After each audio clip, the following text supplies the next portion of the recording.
Theory of slavery. Slavery यानी दास, गुलाम। Aristotle क्योंकि Greece का था और ग्रीस के अंदर एंशियंट टाइम के अंदर स्लेवरी को जो है जस्टिफाई किया जाता था, वो एक बहुत ही एक्सेप्टेड इंस्टीट्यूशन था, लोग उसको एक्सेप्ट करते थे, उसको प्रैक्टिस किया जाता था स्लेवरी को। प्लेटो भी स्लेवरी में बिलीव करता था, अरिस्टोटल भी स्लेवरी में बिलीव करता था। वो लोग मेनली स्लेवरी में बिलीव करते हैं जो मानते हैं कि नेचर ने इंसान को इक्वल नहीं बनाया, कोई इंसान सुपीरियर होता है और कोई इंसान इन्फीरियर होता है। तो that's how it is basis, क्योंकि प्लेटो भी मानता था कि नेचर ने सबको इक्वली नहीं बनाया है, इसलिए उसने सोसाइटी को 3 क्लासेस में डिवाइड किया था।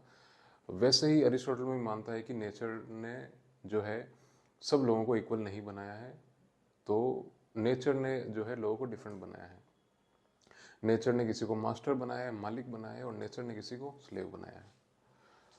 अब अरिस्टोटल थ्योरी ऑफ स्लेवरी को जस्टिफाई तो करता है, लेकिन उसको ये भी पता है कि कुछ लोग स्लेवरी का, दास प्रथा का विरोध भी करते हैं, क्योंकि जो मास्टर होता है वो दास के साथ गलत व्यवहार करता है, उसका एक्सप्लॉयटेशन करता है, बैड बिहेव करता है।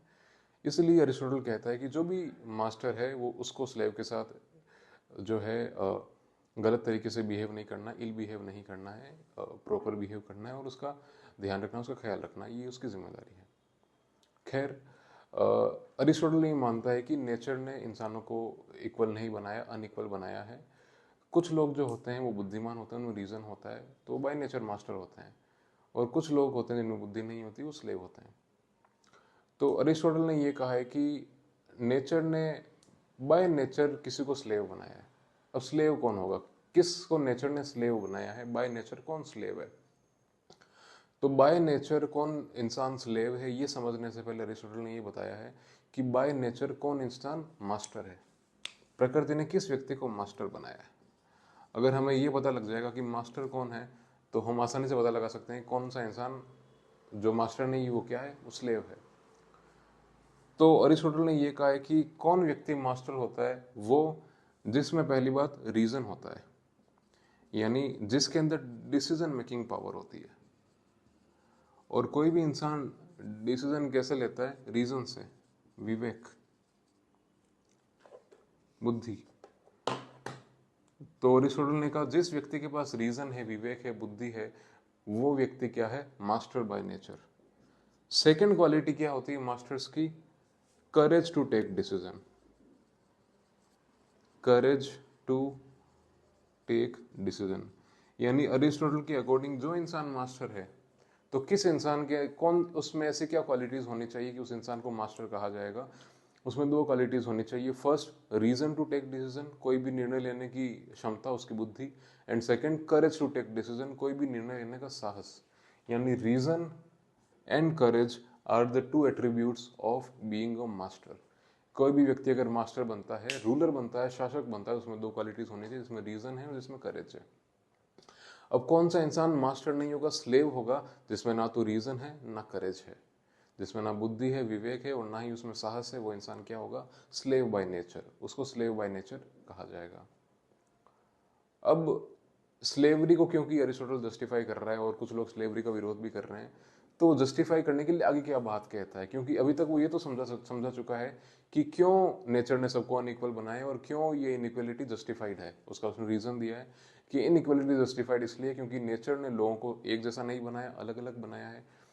नेचर ने किसी को मास्टर बनाया, नेचर ने किसी को स्लेव बनाया है।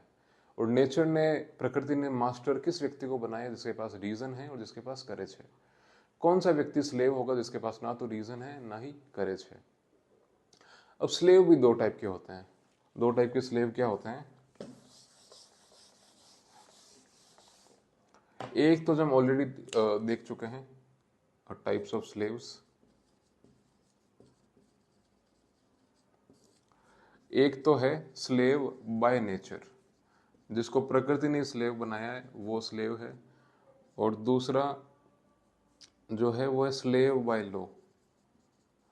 स्लेव बाय लॉ, जो प्रिजनर्स ऑफ वॉर होता है। प्रिजनर्स ऑफ वॉर, यानी युद्ध बंदी।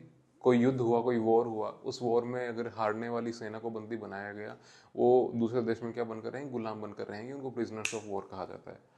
अरिस्टोटल जिस स्लेव की बात करता है वो करता है स्लेव बाय नेचर की, वो स्लेव बाय लॉ की बात नहीं करता, प्रिजनर ऑफ वॉर की बात नहीं करता। वो स्लेवरी का इंस्टीट्यूशन में अगर किसी की बात कर रहा है, वो उसी कर रहा है जो कौन है, स्लेव बाय नेचर। और स्लेव बाय नेचर कौन इंसान है, जिसके पास ना तो रीजन है और ना ही करेज है, उसको स्लेव बाय नेचर कहा गया है। अब अरिस्टोटल ने यह कहा है कि जिस इंसान के पास रीजन है, they are ought to be rulers. क्योंकि जिसके पास रीजन है वो क्या है, मेंटली स्ट्रांग है, उसका दिमाग बहुत मजबूत है। और जो व्यक्ति मेंटली स्ट्रांग है, उनको नेचर ने रूलर बनने के लिए ही उनका जन्म हुआ है, मास्टर बनने के लिए उनका जन्म हुआ है। They should be rulers, naturally they should be rulers. और जो मेंटली स्ट्रांग नहीं है, naturally they should be slaves. लेकिन अब क्योंकि वो स्लेवरी के इंस्टीट्यूशन को सपोर्ट कर रहा है, उसको जस्टिफाई करना चाहता है, तो जस्टिफाई करने के उसको कारण भी देने होंगे। उसको जस्टिफाई करना होगा क्यों स्लेवरी सोसाइटी में रिक्वायर्ड है, क्यों सोसाइटी स्लेवरी जो एक इंस्टीट्यूशन है उसको एक्सेप्ट करे, उसका क्या रीजन है।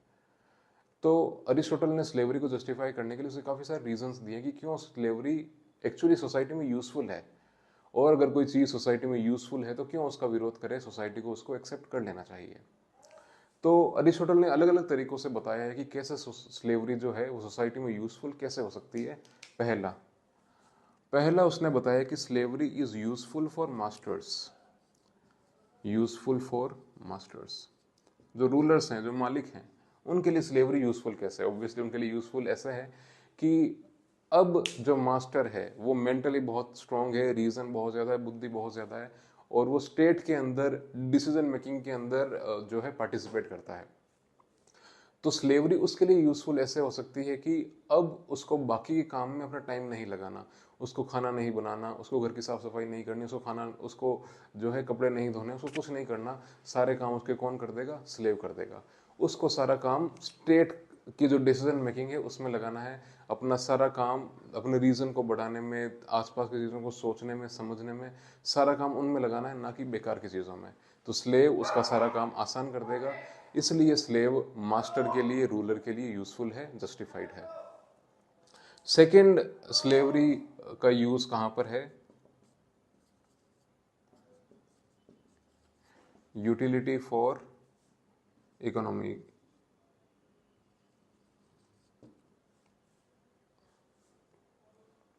स्लेवरी इकोनॉमी के लिए यूजफुल है, अर्थव्यवस्था के लिए यूजफुल है। कैसे? अरिस्टोटल ने यह कहा है कि जो स्लेव्स हैं वो फिजिकली स्ट्रांग हैं, मेंटली तो नहीं है, लेकिन वो फिजिकली स्ट्रांग है। और क्योंकि वो फिजिकली स्ट्रांग है तो वो लंबे समय तक काम कर सकते हैं।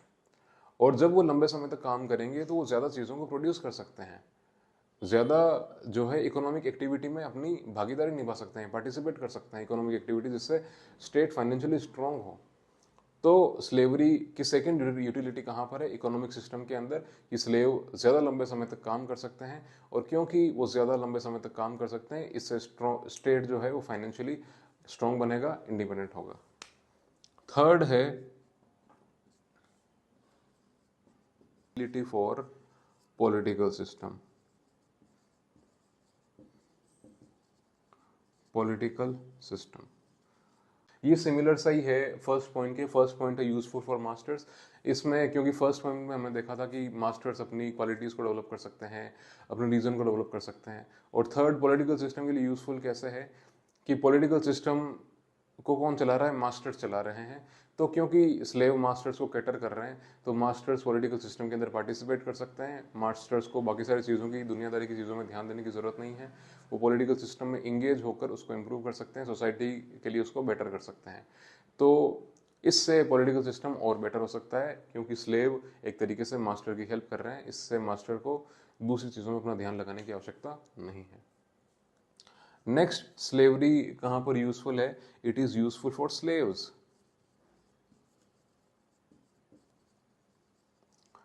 अब स्लेव्स के लिए यूजफुल कैसे है, दास के लिए यूजफुल कैसे हो सकती है। अरिस्टोटल ने कहा कि स्लेव के पास क्या नहीं है, रीजन। और क्योंकि उसके पास रीजन नहीं है, यानी वो खुद के लिए डिसीजन नहीं ले सकता। अब उसके लिए अभी डिसीजन कौन ले रहा है, मास्टर। और मास्टर ऐसा व्यक्ति जिसके पास क्या है, रीजन। एक हमने कहावत बचपन में सुनी होगी कि आप जिसके पास बैठते हैं, आपके अंदर उस व्यक्ति के गुण आ जाते हैं, आप वैसे गुणी हो जाते हैं। तो अगर स्लेव लंबे समय तक मास्टर के पास रहेगा, और मास्टर के पास क्या गुण है, उसके पास रीजन बहुत ज्यादा है, बुद्धि बहुत ज्यादा है। तो अगर वो स्लेव के स्लेव मास्टर के साथ लंबे समय तक रहता है, उनको ऑब्जर्व करता है, उनके साथ आने वाले लोगों को देखता है, तो धीरे धीरे धीरे एक समय ऐसा भी आ सकता है कि जब स्लेव भी अपने आप में रीजन डेवलप कर ले, उसमें भी थोड़ी सी बुद्धि आ जाए, उसमें भी थोड़ा सा विवेक आ जाए। तो स्लेव के लिए ये इंस्टीट्यूशन कैसे यूजफुल है कि अब तक जो स्लेव मंद बुद्धि था, अब वो बुद्धिमान बन सकता है, अब वो विवेकवान व्यक्ति बन सकता है, उसके अंदर विवेक आ सकता है।